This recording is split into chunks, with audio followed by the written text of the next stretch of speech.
आदरणीय मेयर साहबले जुन गरिदिनु भएको छ यसको लागि चाहिँ म मेयर साहबप्रति विशेष धन्यवाद दिन्छु र हाम्रो यो प्रक्रियालाई कसरी लाने त जस्तै सडकको काम भयो भन्दाखेरि अब प्रत्यक्ष रूपले जोडिने यो कुरामा जिल्ला प्रशासनको हामीलाई त्यतिकै भूमिका हुन्छ। सायद सिडिओ साहबको अलिकति कार्यव्यस्तताले आउन सक्नु भएन र उहाँले चाहिँ हाम्रो कार्यकारी सरसँग कम्युनिकेसन पनि गर्नुभएको छ र यहाँको केही चिज जस्तो त्यस्तो निर्णयहरू अथवा चाहिँ हामीले के गर्छौँ त्यो चिजको हाम्रो चाहिँ कार्यकारी अधिकृतज्यू मार्फत उहाँले चाहिँ जानकारी लिने म तपाईँहरूसँग छु भन्ने चाहिँ मेसेज पठाउनु भएको छ। र अब मेनली चाहिँ हामीले के हुन्छ त भन्दाखेरि भोलि हामी जानै पर्छ। सम्मानित अदालतको आदेश छ र यो आदेशलाई कार्यान्वयन गर्न जाँदाखेरि विभिन्न निकाय भने फर्स्ट अफ अल भनेको हामीलाई चाहिँ चाहिने सङ्घीय सरकारका निकायहरूकै भूमिका हुन्छ।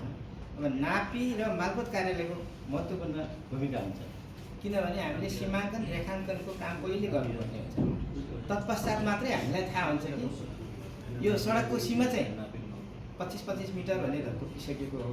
अब मैले पाएको जानकारी अनुसार 2021 साल 22 सालको नक्सामा यसमा 50 मिटरको किता काट भएको मैले जानकारी पाएको छु।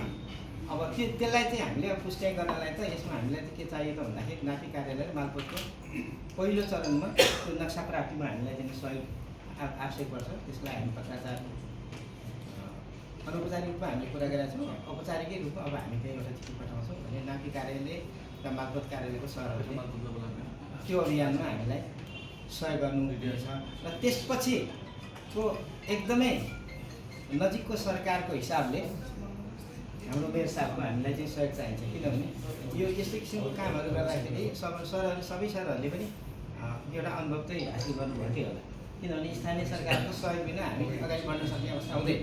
यद्यपि काम सङ्घीय सरकारको भए तापनि अन्तर सरकारी समन्वयको निकाय बिना चाहिँ यो काम गर्न सकिँदैन। र अब अहिले चाहिँ हाम्रो चाहिँ प्रारम्भिक जानकारी अनुसार त्यो डिटेल त हामीले लिनु नै छ नक्सामा, तर जस्तै सरकारी कार्यालयकै पनि विभिन्न आज हामीले किनभने अरूलाई चाहिँ मेयर साहबले अरूसँग पनि विभिन्न चरणमा छलफल गर्नु होला यो उसमा चाहिँ अहिले हामी सरकारी कार्यालयको कर्मचारीहरूलाई मात्रै उहाँले जुन बोलाउनु भएको चाहिँ मलाई के लागेको छ भने हामी सरकारी निकायबाटै पनि अतिक्रमण नभनौँ के चाहिँ हाम्रो सीमाभित्र के अहिले प्रयोग भइराखेको अवस्था छ भने हामीले आफ्नो आफ्नो स्तरबाट कसरी हुन्छ त सरकारको चाहिँ अभियानलाई सङ्घीय सरकारको अभियानलाई अदालतको जुन फैसला कार्यान्वयन गर्ने क्रममा हामी आफैले पनि फर्स्ट स्टेपमा हामी जस्तो लाग्नुपर्ने चाहिँ नि महत्त्वपूर्ण जुन जिम्मेवारीभित्रै पर्छ। अब त्यसमा हामी सरकारी निकायहरूका पनि त्यस्ता छन् भने हामीले त उदाहरण स्वरूप के गर्नु पर्यो त भन्दा पहिले आफ्नोबाट सुरु गर्नुपर्छ जस्तो लाग्छ। ल है मेरो त यति परेको रहेछ, मेरो चिन्ह लगाइदिनु पऱ्यो, चिन्ह लगाइसकेपछि ल मेरो यति पर्दो रहेछ भनेपछि हामीले एउटा उदाहरण स्वरूप आफ्नोबाट सुरु गर्नुपर्ने हुन्छ। हाम्रो पनि यहाँ चाहिँ हाम्रै नाममा बिर्तामा हाम्रो सडकको एउटा अफिस छ।